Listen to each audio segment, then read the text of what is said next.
Hi అండి, అందరూ ఎలా ఉన్నారు? నేనైతే ఈరోజు ఇడ్లీ దోశలకు చేసుకుంటాం కదా అల్లం పచ్చడి, అది ఎలా చేయాలో ఈరోజు నేను మీకు చూపిస్తానండి. నేనైతే స్టవ్ పై గిన్నె పెట్టుకున్నాను. అంటే టమాటా అల్లం పచ్చడి అండి, అది ఎలా చేయాలో చూపిస్తాను. స్టవ్ పై గిన్నె పెట్టుకున్నాను. అలాగే ఒక పావు ఆయిల్ వేసుకుంటాను. ఒక పావు ఆయిల్ వేసుకున్నాను. ఇది కొంచెం వేడవ్వాలి. ఆయిల్ వేడెక్కింది. కొంచెం జీలకర్ర ఆవాలు వేసుకున్నాను. అలాగే ఒక్కటే ఎండుమిర్చి వేసుకున్నాను. అది కూడా కొంచెం ఫ్లేవర్ కోసం, అంటే మంచి టేస్ట్ వస్తుంది, స్మెల్ కూడా మంచిగా వస్తుందండి. ఒక 4 వెల్లుల్లి వేసుకున్నాను. ఇవి ఎక్కువ ఏం ఫ్రై అవ్వనవసరం లేదు. ఇప్పుడు ఇందులో కొంచెం ఇంగువ వేసుకుంటున్నాను.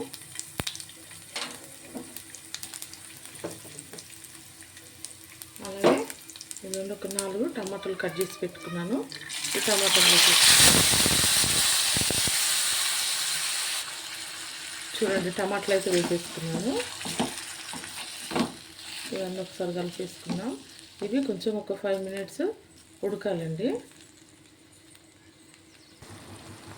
టమాటాలు అయితే ఉడుకుతున్నాయి చక్కగా. చూడండి, ఇప్పుడు ఇందులో నేను కొంచెం అల్లం తీసుకున్నాను. ఎందుకంటే ఈ సైజులో అల్లం తీసుకున్నాను. ఇది కట్ చేసి వేసుకుంటాను.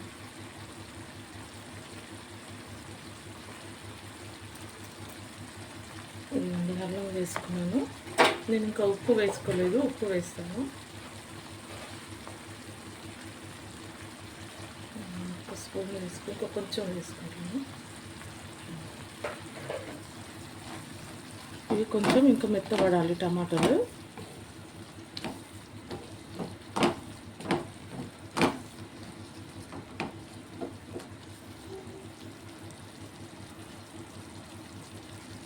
టమాటాలు కొంచెం మెత్తబడాలండి.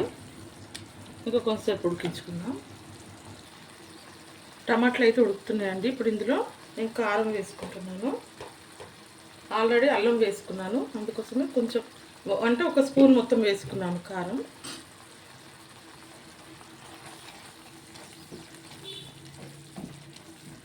ఈ టమాటాలకైతే ఈ కారము ఈ అల్లం ముక్క సరిపోతుంది. ఇది ఇంకొక 2 నిమిషాలు ఉడకబెట్టేసుకుంటాను.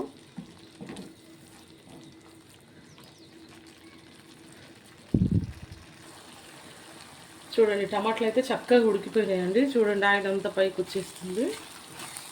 ఇప్పుడు ఇది మనం స్టవ్ బంద్ చేసుకున్నాం. ఇప్పుడు సారీ, లైట్ ఆఫ్ అయిపోతుంది. స్టవ్ బంద్ చేసుకున్నానండి. ఇప్పుడు ఇది కొంచెం చల్లారాలి. చల్లగా అయిపోయాక నేను మిక్సీకి వేస్తాను. ఇది మిక్సీకి పట్టేసాక నేను మళ్ళీ చూపిస్తానండి. ఇప్పుడు ఈ టమాటా అంత చల్లగా అయిపోయిందండి. ఇదిగో టమాటా అంత చల్లగా అయిపోయింది. ఇప్పుడు ఇది మిక్సీలో వేసుకుంటాను నేను.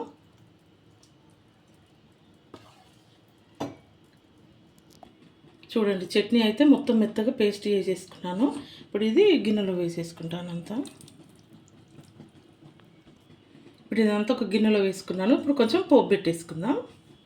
నేను ఆయిల్ వేడి చేసుకున్నానండి. ఇదిగో జీలకర్ర ఆవాలు వేసుకుంటున్నాను.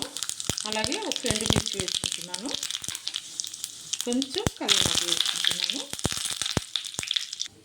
అలాగే కొంచెం ఇంగువ ఇందులో కూడా వేసుకుంటున్నాను, పోపులో కూడా. ఇప్పుడు ఇదంతా, ఈ పోపు అంతా మనము చట్నీలో వేసేసుకున్నాం. వేసుకొని ఒకసారి కలిపేసుకున్నాం. ఇదిగో చూడండి, టమాటా అల్లం చట్నీ. నేను వేడివేడి పోపు వేసాను కదండి, అంతా కొంచెం చిల్లిపోయింది. చూడండి, ఇదిగో మా టమాటా అల్లం చట్నీ అయితే రెడీ అయిపోయింది. ఇది ఇడ్లీ దోశలకు అయితే చాలా చాలా టేస్టీగా ఉంటుందండి. ఈ వీడియో కనుక మీకు నచ్చినట్లయితే లైక్, షేర్, సబ్స్క్రైబ్ అండి. అలాగే ఈ రెసిపీ కూడా మీరు ఇంట్లో కూడా ట్రై చేయండి. ఓకే అండి, బాయ్.